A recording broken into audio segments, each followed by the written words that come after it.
बिस्मिल्लाहिर्रहमानिर्रहीम। 9th class आज हमारा 15 लेक्चर नंबर 15 है और एक्सरसाइज हमारी 1.5 है। इसके अंदर पहला जो क्वेश्चन है उसमें हमने डिटर्मिनेंट हमने फाइंड करना है। पहला पार्ट मैंने यहाँ पे लिखा है, डिटर्मिनेंट कैसे फाइंड करते हैं। देखें साहब, ए मैट्रिक्स हमें गिवन है और उसके एलिमेंट्स हैं -1, 1, 2 और 0। डिटर्मिनेंट से क्या मुराद है? डिटर्मिनेंट स्ट्रेट लाइंस को कहते हैं। जैसे ये ए है, ये जो स्ट्रेट लाइंस है ये कहलाता है डिटर्मिनेंट ऑफ ए। जब हम लेफ्ट हैंड साइड का डिटर्मिनेंट लेते हैं तो हमें राइट हैंड साइड का भी डिटर्मिनेंट लेना होगा एज इट इज़, -1, 1, 2, 0। ठीक है, स्क्वायर ब्रैकेट जब होगी तो वो मैट्रिक्स को जाहिर करेगी। ठीक है, लेकिन जब स्क्वायर ब्रैकेट्स को ऐसे स्ट्रेट लाइंस में जब हम उनको लिख देते हैं तो ये किसको जाहिर करेंगे? डिटर्मिनेंट को। तो डिटर्मिनेंट ऑफ ए कैसे फाइंड होगा? Determinant of A is equals to इस डायगोनल के प्रोडक्ट में से, यानी हमने मल्टीप्लाई क्या करना है, किसको मल्टीप्लाई करना है? -1 को 0 से मल्टीप्लाई करना है और उसमें से माइनस करेंगे इनको इनके प्रोडक्ट से। ठीक है, 2 × 1। अब जो आंसर आएगा वो क्या कहलाएगा? वो डिटर्मिनेंट ऑफ ए कहलाएगा। Mean determinant of A is equals to 0, जिससे भी मल्टीप्लाई होता है उसको भी 0 बना देता है, -2 1 2। तो डिटर्मिनेंट ऑफ ए जो सा है वो क्या आ जाएगा? वो -2 इसका आंसर आ जाएगा। क्लियर हुआ? इसको हमने पढ़ना कैसे है? डिटर्मिनेंट ऑफ ए। इसको प्रोनाउंस जो हमने करना है वो ऐसे करना है, डिटर्मिनेंट ऑफ ए। ठीक है, और जो स्ट्रेट लाइंस है ये उसको ये शो करती हैं। अब हम चलते हैं इसके सेकंड पार्ट की तरफ। जी, सेकंड पार्ट जो सा है वो ऐसा है, हमारे पास एक बी मैट्रिक्स है। ठीक है, और बी मैट्रिक्स के जो एलिमेंट्स हैं वो क्या है हमारे पास? बी मैट्रिक्स के एलिमेंट्स हैं 1, 3, 2, -2। ठीक है, ये हमारे पास बी मैट्रिक्स है। हमने इसका अभी क्या मालूम करना है? हमने डिटर्मिनेंट फाइंड करना है। जी, डिटर्मिनेंट कैसे फाइंड करेंगे? बी के साथ भी हम ये स्ट्रेट लाइन क्यों ड्रॉ करेंगे और स्क्वायर ब्रैकेट हटाकर उसकी जगह स्ट्रेट लाइंस आ जाएंगी, 1, 3, 2, -2। ठीक है जी, तो डिटर्मिनेंट ऑफ बी क्या आ जाएगा हमारे पास आंसर? इस डायगोनल के प्रोडक्ट में से, यानी 1 × -2, इसमें से माइनस करेंगे इस दोनों के प्रोडक्ट को, 2 × 3। तो determinant of b is equals to क्या आ जाएगा? +-2 -3 2 are 6।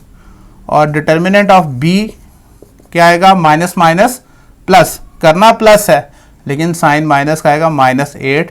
ये इसका आंसर आ गया। ये हमने डिटर्मिनेंट ऑफ b फाइंड कर दिया। ठीक है, नेक्स्ट पार्ट, सी पार्ट। जी, सी पार्ट देखते हैं कि वो क्या है। थर्ड पार्ट जो सा है वो हमारे पास है, C इज इक्वल्स टू एक मैट्रिक्स गिवन है जी, और उसके एलिमेंट्स हैं 3, 2, 3, 2। ठीक है, अब हमें इसका डिटर्मिनेंट फाइंड करना है। तो कैसे फाइंड करेंगे? स्ट्रेट लाइंस यहाँ पे भी ड्रॉ करेंगे। Determinant of C is equals to 3, 2, 3, 2। तो डिटर्मिनेंट ऑफ C कैसे कैलकुलेट होगा? इसके प्रोडक्ट में से, हमेशा याद रहे इसके प्रोडक्ट में से माइनस करना है इसके प्रोडक्ट को। अगर हम इसके प्रोडक्ट में से माइनस करेंगे इसका प्रोडक्ट तो हमारा गलत हो जाएगा आंसर। तो 3 × 2 पहले इस तरह से ब्रैकेट की फॉर्म में लिखेंगे, -3 × 2। तो हमारे पास क्या आंसर आएगा? Determinant of C is equals to 6 -6। Determinant of C is equals to 0 हमारे पास इसका आंसर आ जाएगा, क्योंकि +6 और -6 आपस में क्या हो जाएंगे? कैंसिल हो जाएंगे। ठीक है, इसके बाद फोर्थ पार्ट देखते हैं जी। फोर्थ पार्ट जो सा है वो क्या है जी? पार्ट नंबर 4, और वो है डी मैट्रिक्स है एक। जी डी मैट्रिक्स के एलिमेंट्स क्या हैं? 3, 2, 1 और 4। ठीक है। अच्छा, अब हमने इसका क्या फाइंड करना है? हमने इसका डिटर्मिनेंट फाइंड करना है। तो फिर हम यहाँ लिखेंगे determinant of D is equals to 3, 2, 1, 4। तो मैंने क्या समझाया था? मैंने ये समझाया था कि इसके प्रोडक्ट में से माइनस करना है हमने। Determinant of D is equals to क्या हो जाएगा? 3 इंटू 4 माइनस 1 इंटू 2। ठीक है। तो डिटर्मिनेंट ऑफ डी हमारे पास क्या आ जाएगा? 4 3 12 माइनस 2 1 2। तो डिटर्मिनेंट ऑफ डी हमारे पास आ गया 10। तो ये हमारा इसका आंसर आ गया। क्लियर हो गया? अच्छा जी, इसके बाद हम नेक्स्ट क्वेश्चन देखते हैं, क्वेश्चन नंबर 2। क्वेश्चन नंबर 2 में ऐसा है कि यहाँ पर लिखा है कि find which of the following matrices are singular and which of them are non singular. ठीक है। तो हम पहले डिफाइन कर लेते हैं कि सिंगुलर मैट्रिक्स क्या होता है। हमें पता होना चाहिए कि सिंगुलर मैट्रिक्स क्या होता है। जी, सिंगुलर मैट्रिक्स कहते हैं if determinant of A equal to 0, if determinant of matrix A equal to 0 आए, then the given matrix A is called singular matrix. ठीक है। अगर आप मैट्रिक्स का डिटर्मिनेंट फाइंड करें और अगर उसका आंसर 0 आ जाए तो हम कहेंगे the given matrix A is singular matrix. Non singular matrix क्या है? नॉन सिंगुलर मैट्रिक्स, अगर determinant of A is not equal to 0, if determinant of A matrix is not equal to 0, 0 के इक्वल नहीं आता। ठीक है। कोई भी वैल्यू आती है, चाहे वो नेगेटिव वैल्यू आती है या वो पॉजिटिव वैल्यू आती है, तो हम ये कहते हैं then the given matrix A is called non singular matrix.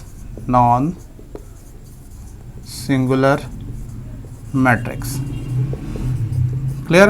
अच्छा, अब हम यहाँ पे चेक करते हैं। हमें यहाँ पे 4 मैट्रिसेस दिए हुए हैं।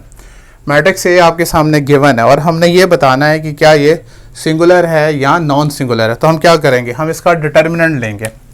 डिटर्मिनेंट लिया ए मैट्रिक्स का, इस तरफ भी हम डिटर्मिनेंट लेंगे 3 6 2 4।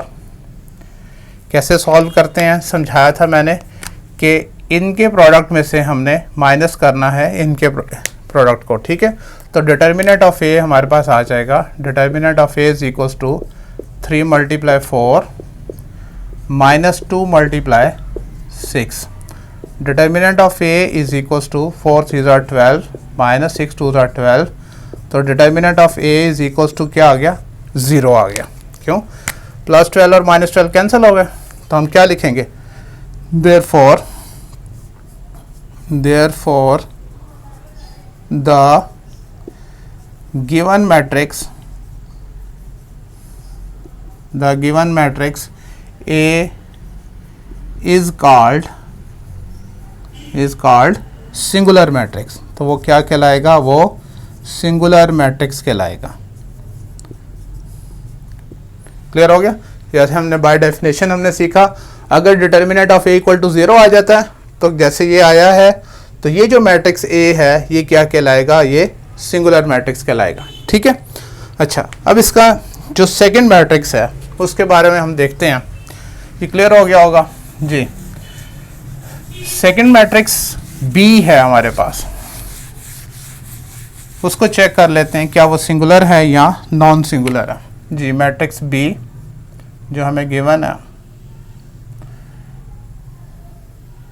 क्या एलिमेंट है? 4 1 3 और 2। ठीक है, अब हमने इसके बारे में बताना है कि ये सिंगुलर है या नॉन सिंगुलर है। हमने क्या करना है, इसका डिटर्मिनेंट फाइंड करना है। ठीक है, 4 1 3 2। तो मैंने आपको समझाया था डिटर्मिनेंट कैसे फाइंड करते हैं कि इसके प्रोडक्ट में से माइनस करते हैं इसके प्रोडक्ट को। ठीक है, तो हमारे पास आएगा determinant of b is equals to 4 into 2 minus 3 into 1। तो डिटर्मिनेंट ऑफ b हमारे पास क्या आ गया, 4 2 ज़ार 8 माइनस 3 1 ज़ार 3, दैट इज इक्वल टू क्या हो जाएगा 5, which is not equal to 0, 0 के इक्वल नहीं है। तो मैट्रिक्स B क्या कहलाएगा, non singular. Matrix B is called matrix B is called non singular matrix. ये क्या कहलाता है, नॉन सिंगुलर मैट्रिक्स कहलाता है। क्लियर हो गया? ठीक है, अब हम चलते हैं नेक्स्ट पार्ट की तरफ। नेक्स्ट मैट्रिक्स क्या है, सी मैट्रिक्स आपको गिवन है। ठीक है जी, सी हमारे पास एक मैट्रिक्स है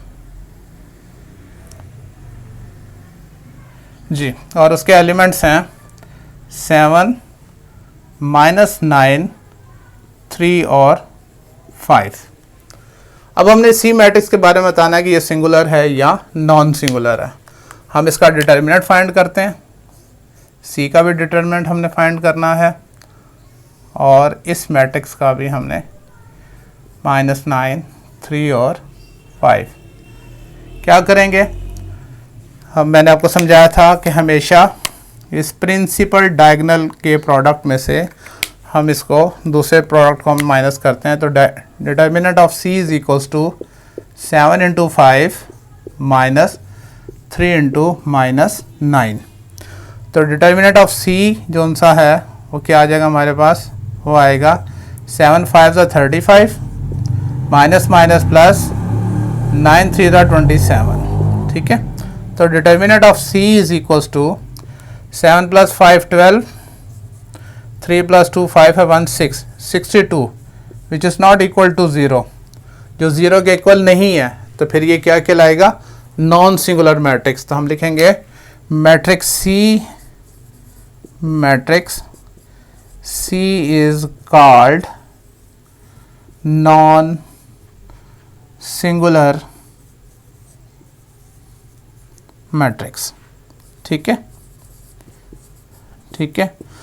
क्वेश्चन नंबर 2 का लास्ट पार्ट है डी मैट्रिक्स, उसको भी चेक कर लेते हैं क्या वो सिंगुलर मैट्रिक्स है या नॉन सिंगुलर मैट्रिक्स है जी।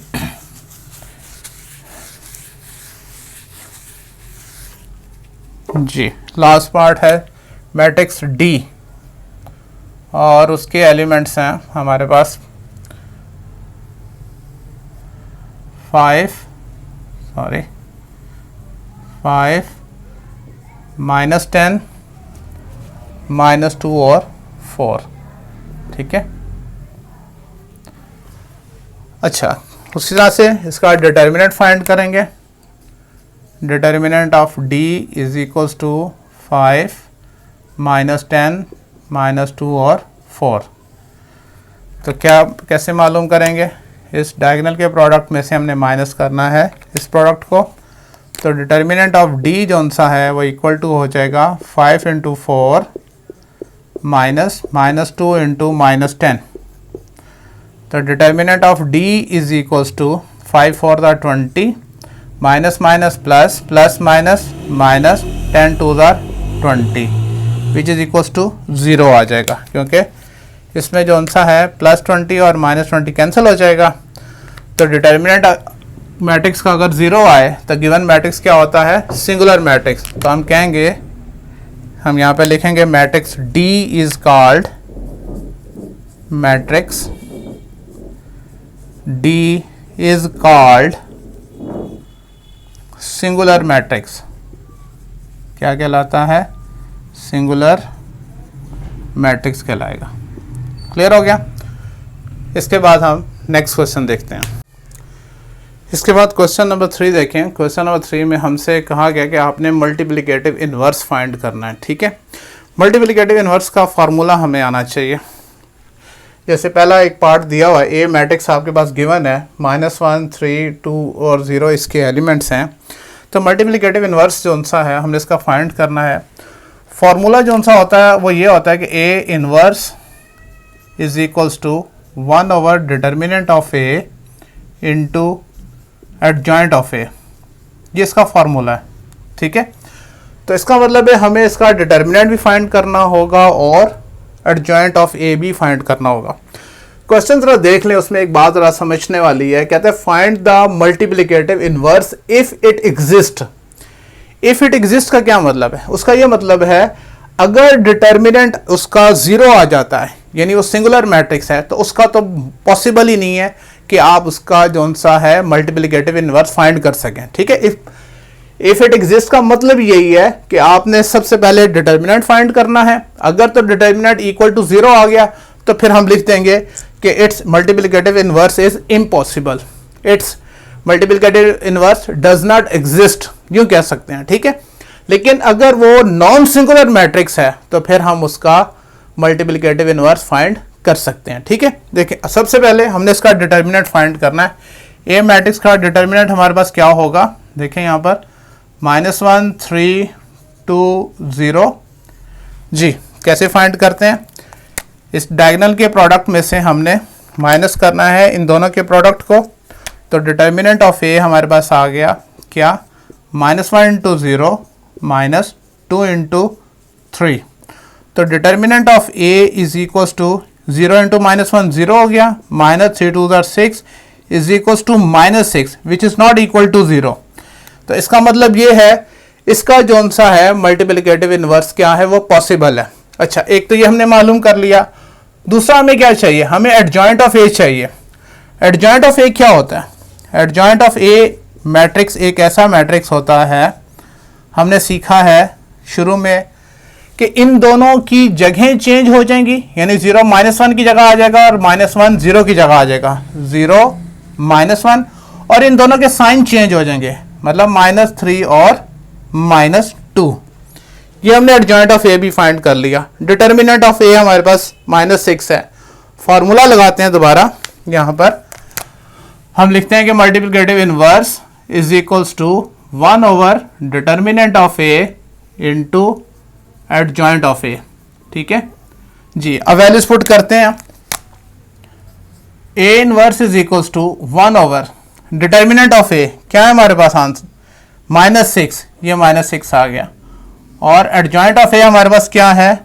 वो है 0 -3 -2 और -1। अब आप देखें ये 1 ओवर -6 इन चारों से मल्टीप्लाई हो रहा है, हमने इन चारों एलिमेंट से मल्टीप्लाई करना है। तो A inverse is equals to क्या हो जाएगा? 0 multiply 1 over -6 -3 multiply 1 over -6 -2 multiply 1 over -6 -1 multiply 1 over -6। तो हम यहाँ पर इसको ब्रैकेट को क्लोज कर दें। अब इनको मल्टीप्लाई जो कैंसिल हो सकते हैं उनको कैंसिल कर देते हैं। जैसे देखें 0 जिससे भी मल्टीप्लाई होगा उसको क्या बना देगा? 0। 3 1 ज़र 3 2 ज़र और माइनस माइनस प्लस होता है, ये 1/2 आ गया। 2 1 ज़र 2 3 ज़र और माइनस माइनस प्लस, ये 1/3 आ गया। माइनस माइनस कैंसिल है, माइनस माइनस प्लस होता है, तो 1/6 जो सा है वो क्या आ जाएगा? वो ए इनवर्स जो सा है वो हमने फाइंड कर लिया। और यही इसका, इसके बाद जो सा है नेक्स्ट मैट्रिक्स बी मैट्रिक्स मैंने आपके सामने लिखा है। और अब हमने इसका मल्टीप्लिकेटिव इनवर्स फाइंड करना है, लेकिन सबसे पहले हमें इसका डिटर्मिनेंट फाइंड करना होगा।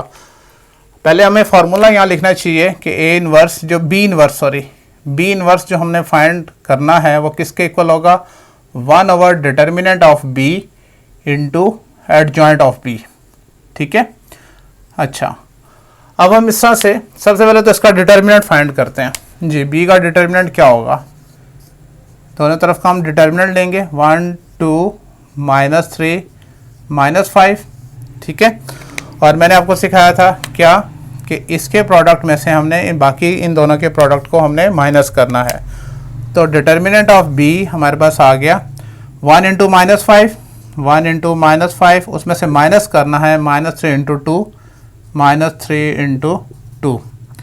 तो डिटर्मिनेंट ऑफ बी हमारे पास क्या आएगा answer, -5 minus minus plus 3 2 6।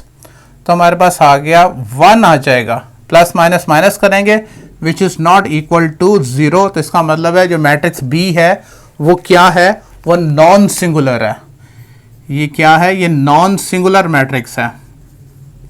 Clear है? अच्छा, इसका मतलब ये हुआ ये नॉन सिंगुलर है, तो इसका जो सा है मल्टीप्लिकेटिव इनवर्स हम फाइंड कर सकते हैं। तो सब अब हम इसका एडजॉइंट लिखेंगे। एडजॉइंट ऑफ मैट्रिक्स बी क्या होगा जी, हमने शुरू में सीखा था इन दोनों की प्लेसेस चेंज हो जाएंगी, -5 यहाँ आ जाएगा, 1 यहाँ आ जाएगा, और इन दोनों के साइन चेंज हो जाएंगे, ये -2 हो जाएगा और ये +3 हो जाएगा। अब हम इसका फॉर्मूला यहाँ लिखते हैं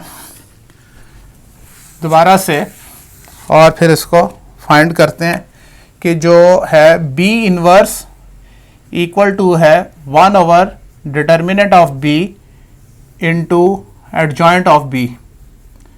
वैल्यूज पुट करें तो B inverse is equals to 1 over determinant of B की वैल्यू क्या है 1, और 1 ओवर 1 हो गया। एडजॉइंट ऑफ बी हमारे पास है -5 -2 3 और 1। अब यहां पर देखें ये 1 ओवर 1 क्या होता है, 1 ही होता है ना, तो आप लिख सकते हैं B inverse is equals to 1 into -5, ठीक है, -2 3 और 1, और जब ये 1 चारों एलिमेंट से मल्टीप्लाई होगा तो यही आंसर आएगा। तो बी इनवर्स हम लिख सकते हैं, यही मैट्रिक्स आ जाएगा क्या, -5 -2 3 और 1। तो यही इसका क्या आ जाएगा, ये इसका आंसर आ जाएगा। क्लियर हो गया? अच्छा जी, इसके बाद जो आंसर है, जो नेक्स्ट पार्ट है सी मैट्रिक्स आपको गिवन है, सी मैट्रिक्स उसका हमने मल्टीप्लिकेटिव इनवर्स हमने फाइंड करना है। ठीक है जी, सी मैट्रिक्स हमारे पास क्या है, सी मैट्रिक्स है, उसके एलिमेंट्स हैं जी -2 6 -2 6 3 और -9।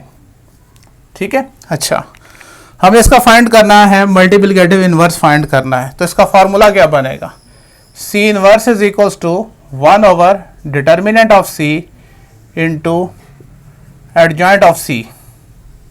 ठीक है, सबसे पहले तो इसका डिटर्मिनेंट फाइंड करना है। तो determinant of C is equals to क्या हो जाएगा, -2 6 3 और -9 जी। तो डिटर्मिनेंट ऑफ सी क्या आ जाएगा हमारे पास, यानी कि हमने इसके प्रोडक्ट में से हमने माइनस करना है इन बाकी दोनों के प्रोडक्ट से को। ठीक है, तो आएगा -2 इंटू -9 -3 इंटू 6।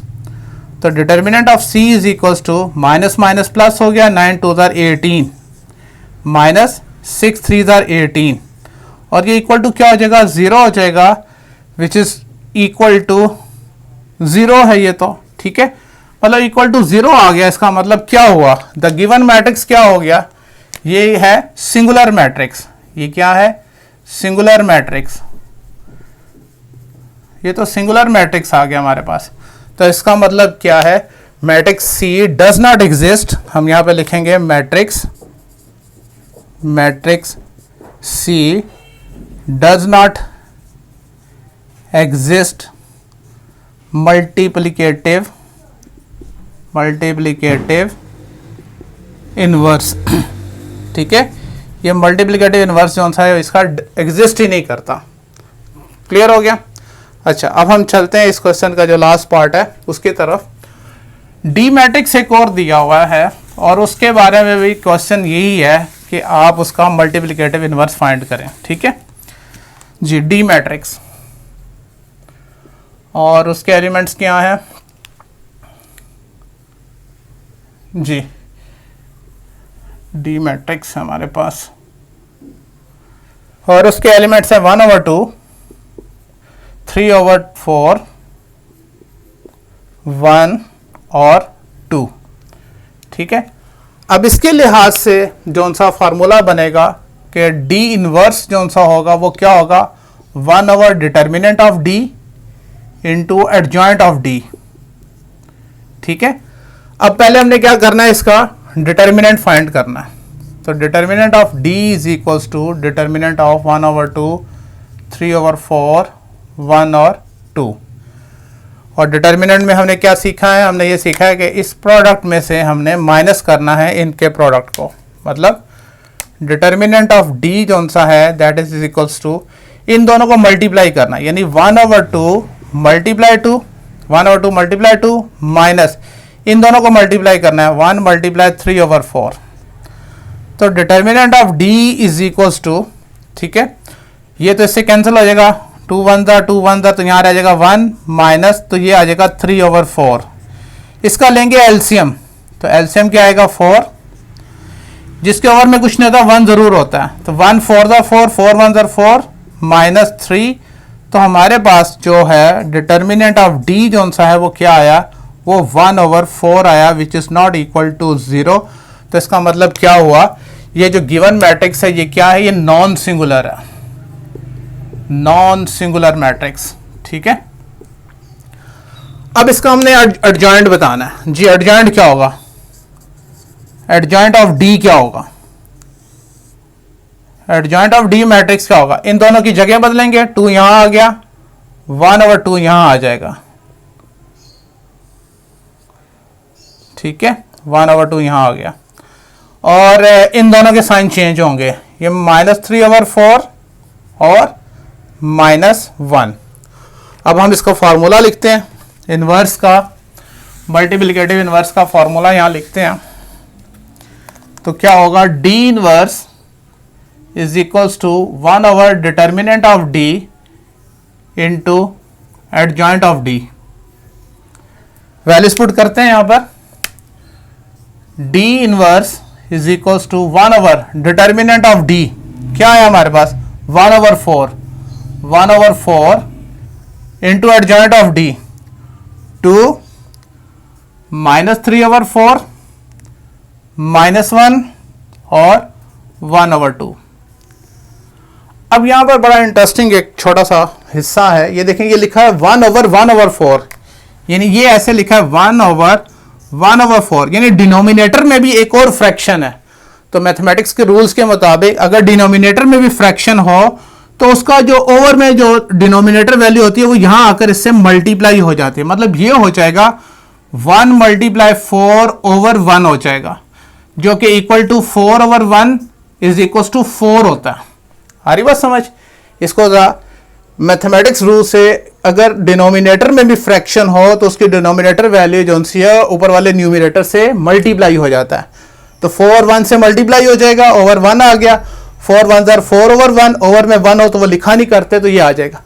यही कुछ हमने यहां पे करना, ये यहां अगर मल्टीप्लाई हो जाएगा तो डी इनवर्स हो जाएगा, 4/1 लिखने की जरूरत नहीं है। तो साथ में ये मैट्रिक्स आया 2 -3/4 -1 और 1/2। ठीक है, अब इस केस में अब 4 जो सा है इन चारों एलिमेंट से क्या होगा, मल्टीप्लाई होगा, ये 4 इन सब से मल्टीप्लाई होगा। तो D inverse is equal to 4 2 8 हो जाएगा यहां पर, तो माइनस जब 4 को यहां पर मल्टीप्लाई करेंगे, चलें कर देते हैं यहां पे मल्टीप्लाई, यहां पर इससे मल्टीप्लाई करें तो -4 आ जाएगा, और यहां पे भी ऐसे करेंगे 1/2 को 4 से मल्टीप्लाई कर दें, एक स्टेप और बढ़ जाएगा बस, और तो कुछ भी नहीं होगा। 8, ये 4 4 से क्या हो गया, कैंसिल हो गया, तो -3 रह गया, ये -4 आ गया, 2 1 2 2 तो यहां पे 2 आ जाएगा। तो इस तरह से हमारे पास जो सा है ये इसका आंसर आ जाएगा, ये हमने इनवर्स हमने ये फाइंड कर लिया। क्लियर हो गया। तो इस तरह से आज का लेक्चर हमारा जो सा है वो कंप्लीट होता है। इस एक्सरसाइज के मैंने 2 लेक्चर बनाए हैं, पहला लेक्चर आपके सामने है, इससे अगले लेक्चर में इंशाल्लाह ताला ये एक्सरसाइज कंप्लीट हो जाएगी। उम्मीद है आपको समझ में आई होगी, फिर भी कोई बात समझ में आए तो आप ज़रूर डिस्कस कीजिएगा। अल्लाह हाफिज़।